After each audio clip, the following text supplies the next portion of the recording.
అబ్బో ఇక్కడ కేజీ చీరలు కొంటే అర కేజీ చీరలు ఫ్రీ అంట. మంగళ్య షాపింగ్ మాల్ కేజీల్లో సేల్, టన్నుల్లో ఆనందం.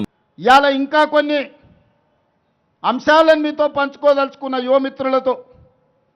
ఈనాడు IAS, IPS, IFS, civil services దేనికైనా 21 సంవత్సరాలు పూర్తయితే అర్హత సాధిస్తున్నారు. 35 సంవత్సరాల క్రితం మన తెలుగు అమ్మాయి శ్రీలక్ష్మి అనే అమ్మాయి ఆనాడు ఐఏఎస్ 21 సంవత్సరాలకే సాధించింది. ఈ మధ్యకాలంలో మహబూబ్నగర్ జిల్లా నుంచి డి అనన్య అనే అమ్మాయి 22 సంవత్సరాలకే ఐఏఎస్ సాధించింది. అంతెందుకు 32 సంవత్సరాల క్రితం ఇక్కడే ఎక్కడో డ్యూటీలో ఉన్నట్టున్నాడు తెలంగాణ రాష్ట్ర డీజీపీ సివి ఆనంద్ 22 సంవత్సరాలకు ఐపీఎస్ సాధించి ఈనాడు తెలంగాణ రాష్ట్రానికి డీజీపీగా కొనసాగుతున్నాడు.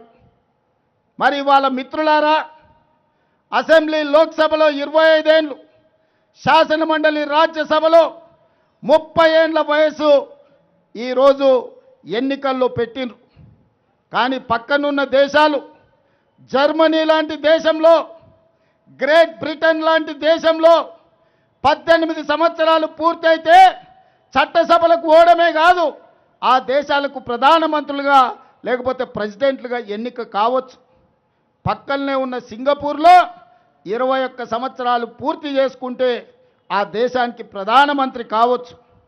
అందుకే ఈనాడు మా మిత్రుడు మహేష్ గౌడ్ గారు ఏదైతే సూచన చేసిండో మీ అందరి సమక్షంలో నేను మాట ఇస్తున్నా.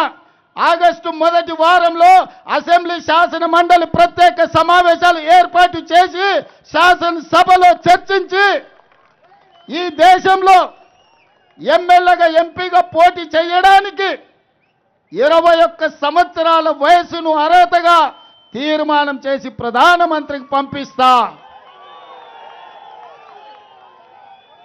ఈరోజు ఎవరో మంత్రులు ప్రధానమంత్రులు కావడం కాదు, 25 సంవత్సరాల వయసు వరకు మీరు ఎదురు చూడాల్సిన అవసరం లేదు.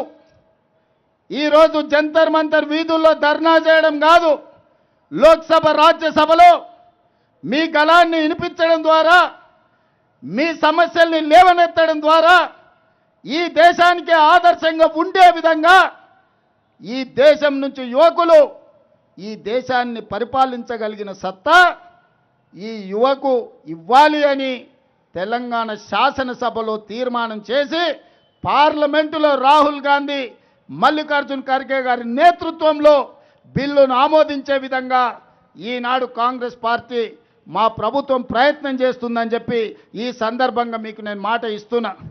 మిత్రులారా, విద్యాశాఖ లేదా ఐటీ శాఖ అత్యంత కీలకమైన శాఖలు 60 ఏళ్ళలో, 70 ఏళ్ళలో, 90 ఏళ్ళలో కాదు, 21 సంవత్సరాలు నిండిన యువకులు ఈ దేశానికి మంత్రులైతే తప్పకుండా దేశ భవిష్యత్తు మారుతుంది, ప్రపంచంతో పోటీ పడతాం.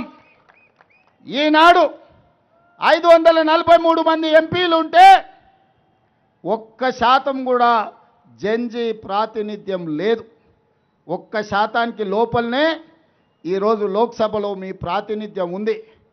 మీ జనాభా ఈ దేశంలో 30% ఉంది. 30% జనాభా ఉన్న జంజీ యువ కెరటాలకు చట్టసభలలో ప్రవేశం కల్పించాల్సిన బాధ్యత ఈ ప్రభుత్వాల మీద ఉన్నది. అందుకే భారత రాజ్యాంగాన్ని సవరించడం ద్వారా చట్టసభల్లో 21 సంవత్సరాలు నిండిన యువకులకు, యువతులకు ఎమ్మెల్యేలుగా, ఎంపీలుగా పోటీ చేసే అవకాశాన్ని కల్పించాలి.